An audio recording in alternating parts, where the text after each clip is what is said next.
This is Andi Purewal for Boxing News. I'm joined by Harlem Eubank and Eubank Sr here at the Wasserman offices in London. Gentlemen, it's a pleasure to talk to you. A new partnership has emerged today.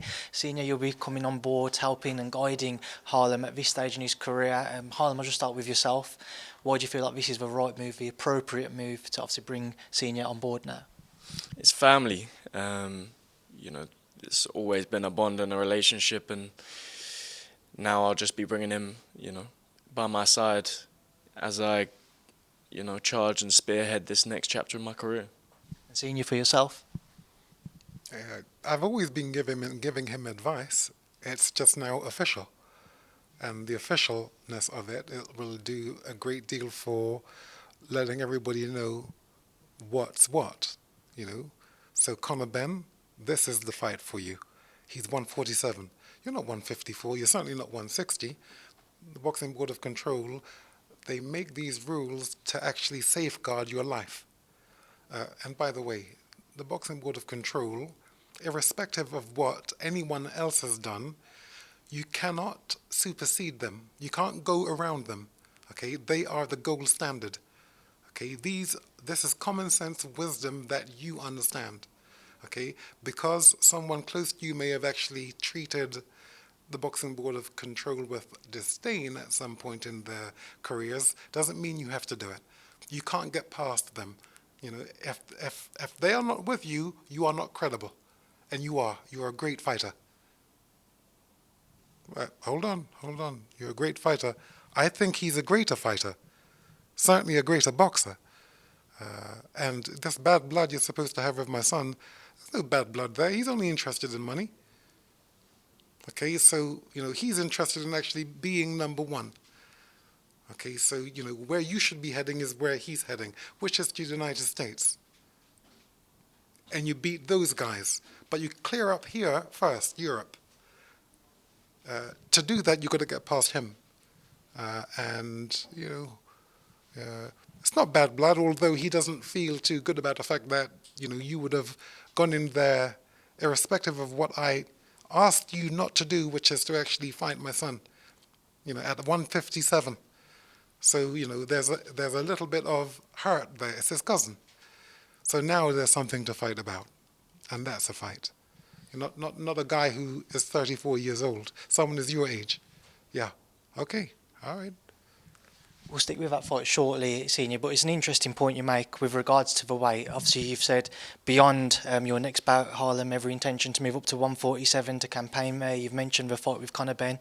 You'd previously raised your concerns when Junior was due to face Conor last year because of the weight cut getting down to what was 157. Is there a specific reason why you feel like that? Is it just a family thing, or is it just with boxers in general because of the weight cuts? The specific thing is Michael Watson. The specific thing is what I went through in my career. The specific thing is Nick Blackwell. All these fighters, brain hemorrhages. The Boxing Board of Control are in place to safeguard us, the fighters. When promoters supersede and override the authorities, you have nonsense taken over what is supposed to be the good sense of the protectors of us fighters. It's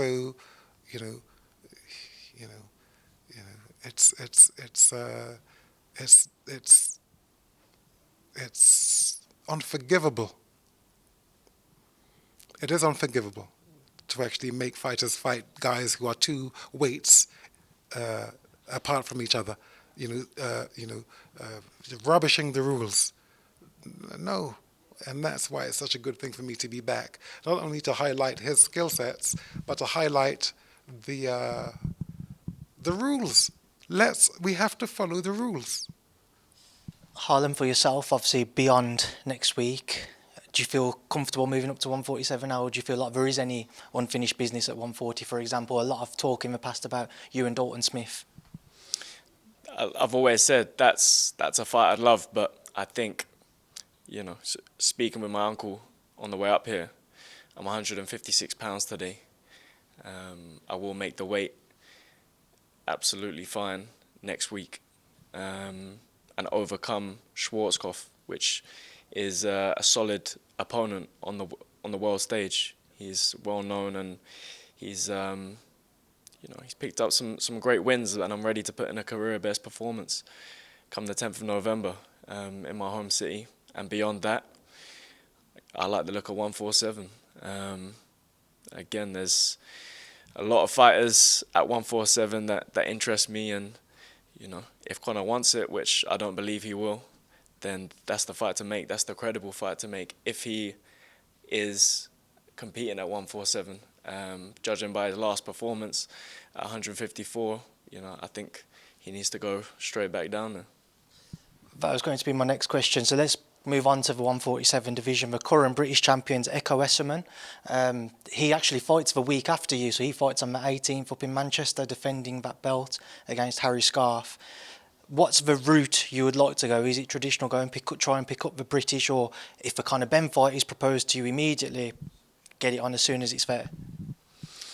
I want the best in the division, and we can start domestically and then expand over into the US. I'm looking at the best fighters over here and then the US. So, can I interject? Can I just say? Of course. That the best fighters would be the ones who have the championships, but where the public sphere is concerned, and where these promoters have created what is called today misfits, that fight between Conor and Harlem is actually a fight that is bigger than the British Championship. I mean, it's a stadium fight, and when I look at it, I say to myself, this Conor, he seems to have bad blood for Junior. Junior hasn't done anybody anything. He's just Junior.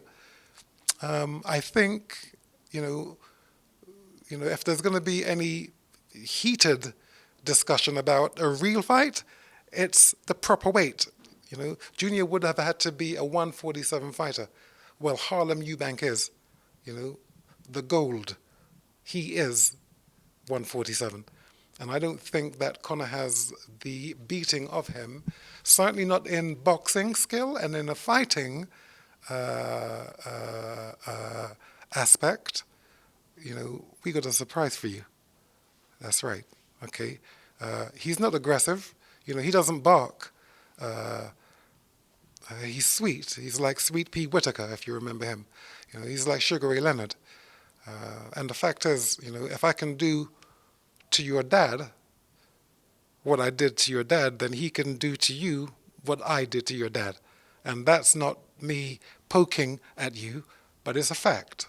Okay, fight the right people at the right weight, and live by the rules. And the rules are made by the British Boxing Board of Control. You go past them, you cannot have credibility in your career. The British Boxing Board of Control. Senior, I have to ask then, obviously there was and still is an ongoing amount of talk of Junior and Conor still potentially facing each other. What's your thoughts if they were to share a ring at 160 now? Would you have no interest in seeing it? No, that fight has already been boycotted. It's already been boycotted. When a fight has been boycotted, they can do whatever they want. That fight will never happen.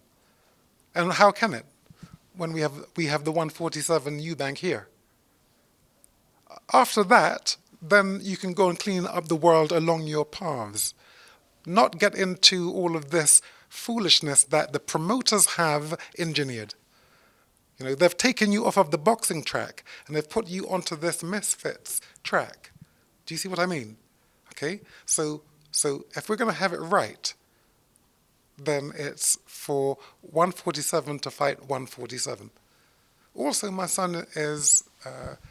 he's 34 now. That's not fair. He's not the fighter he was when he fought Nick Blackwell. I mean, if you compare the fights, the explosiveness isn't there anymore. After I left the gym, the pressure wasn't on him because I made him train like a maniac. Yeah.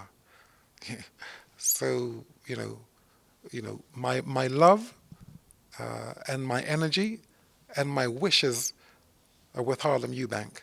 Okay? Junior's he's done his thing and he's doing his thing. He's his own boss. Good luck. I wish you well with what you do. But I'm now looking after this man, and I push the fights which are correct, which are safe for the combatants. Yeah. So, Senior, with that in mind, I take it that kind of you've left Junior to go down his own path. Do you feel like I did not leave Junior to go down his own path. Junior left me to go down his own path. I'm a daddy. A daddy never leaves his son unless the son says, I'm the boss now. Yeah. I apologise for getting that wrong there, Senior. That's okay. With that in mind, do you feel like, obviously, you mentioned in the press conference you want to take on somewhat of a fatherly role now for Harlem, because obviously you will do. I have done. Yeah. I have taken on the fatherly role. My brother, suffered with this frontal lobe dementia for many years. And in that time, I've always been giving him the wisdom of boxing and what he should and shouldn't do. So, now his father has passed, my brother has passed. My objective now is to give him everything that I have in order to actually allow the world to see the skill sets that lights me up. He's beautiful. He's great. He's great, but the world doesn't know it yet. But watch, I know. One day I know. We're here. Yeah. Harlem, the man to your left has obviously achieved a great deal within boxing. What's one thing specifically for you that you feel like you will be able to take from him when he helps now more so and guide your career moving forwards? Experience. That is the key. Someone that's been in there with the best. Been there, done it, seen it and felt it firsthand. It's too numerous to mention. And my uncle, he's a king of this game. That's what I'm walking into the fire with. A man like that by my side. Gentlemen, just a final word from yourselves. Anything you'd like to leave on ahead of next weekend, ahead of your future in the 147 division and beyond? Keep your eyes peeled. I'm going to bring some explosive performances and you will be entertained. Well, my position and vocation is vocation, as that's how important it is to me. I'll use the word vocation to make sure that I back up everything he just said. That's right.